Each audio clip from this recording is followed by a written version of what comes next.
have to run tender first, as they say, pulling a train back. But if you've got to go for a long distance, you don't want to go in reverse with a steam locomotive. You want to face forward. So at the end of that branch line in Cedartown, they put this turntable there. And it was used just for turning the steam engines around so they could head back to Atlanta or Macon or Columbus or wherever they came from. But when diesel locomotives like the 606 here, the TAG 80, 710, or 1829 that you see over here, when those engines started coming along in the late 50s and early 1960s, it was determined fairly easily that you could see out either side of those locomotives fairly well, no matter which direction the engine was turned and facing. So as the steam engines were phased out, so was the turntable. Many turntables were lost to history and cut up for scrap. Many also were left just abandoned to rot and let nature take its course. That's what happened to this turntable. We purchased it from its then owner, the Southern Railway, in the early 1980s, and brought it here to Chattanooga and refurbished it, and making this one of the very few places in the entire country where you can see what we're about to do, and that is turning a locomotive around on an authentic railroad turntable.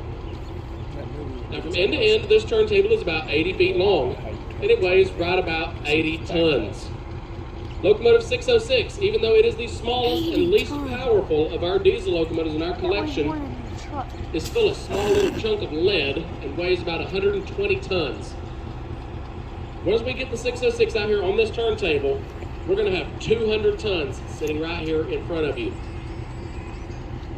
To give you an idea of how much that is, first off, that's 400,000 pounds.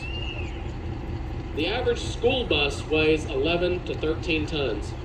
We're going to have 200 tons sitting right here in front of you. That's a lot of weight. So it might surprise you to learn that this is, in fact, a hand-powered turntable. It only takes 4 people to rotate this turntable by hand. The trick is in the very center of this turntable is a balance bearing that is 6 feet in diameter. The engineer has to balance over that bearing. And if he gets properly balanced on that, the little wheels you see on the end of the turntable will not be in contact with this ring rail as we go around. And if you don't see those wheels turning, no big deal. That just means the engine is balanced out on the turntable.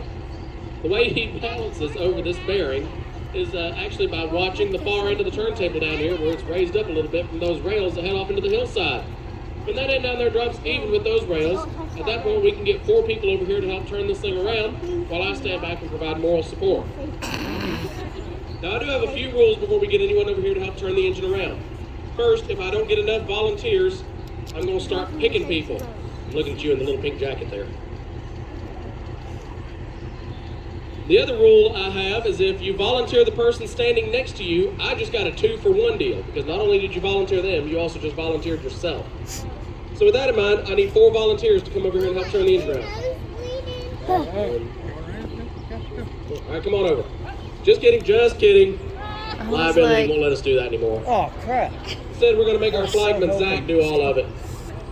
He's going to do this all by himself by flipping a switch and turning on our 25 horsepower electric motor that we, the Railroad Museum, installed when we brought this turntable here in 1982. It's still the same concept, still got to balance it out in order for that motor to be able to turn it. At this time, we are going to begin our demonstration. If you would, please make sure you stay behind the yellow line and do not hang on to the ropes that those Christmas lights are hanging on. I thought this was really going to be awesome. Get to see Walker. Locomotive number 606 that's powering our train today was built in 1954 by General Motors in LaGrange, Illinois for the Chicago, Milwaukee, St. Paul, and Pacific Railroad. Let's see you say that 5 times fast. The railroad thought that was kind of hard to say too sometimes, and so they often shortened their name to the Milwaukee Road. Now the Milwaukee Road used the 606 as a switching locomotive in various yards and terminals and industrial and shop settings around their system. It's good for moving small cuts of cars at various times as needed. It's a small switching locomotive, and it's known as an SW1200. The SW indicates that it is a switching locomotive. The 1200 is its horsepower rating. Inside this long hood behind the words Tennessee Valley is a 12-cylinder, 1200 horsepower diesel motor. That diesel motor is doing 2 things. First, on this end of the locomotive down here, it's hooked up to a big air compressor to create air for the brakes, because stopping is important. Over here, right behind the cab of the engine, it's turning a big generator, creating electricity at 600 volts direct current. That electricity then goes to electric motors on each axle of this locomotive, and those electric motors is what ultimately powers this locomotive up and down the railroad. So it's called a diesel-electric locomotive. Now, before we go any further, up in the cab of the engine, make sure you wave at our engineer, Andrew. And thank you for that nice ride he gave us over here today.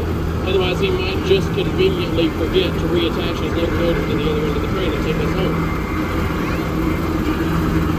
Number 606 later was sold to the United States Navy, who used it at their base in Crane, Indiana.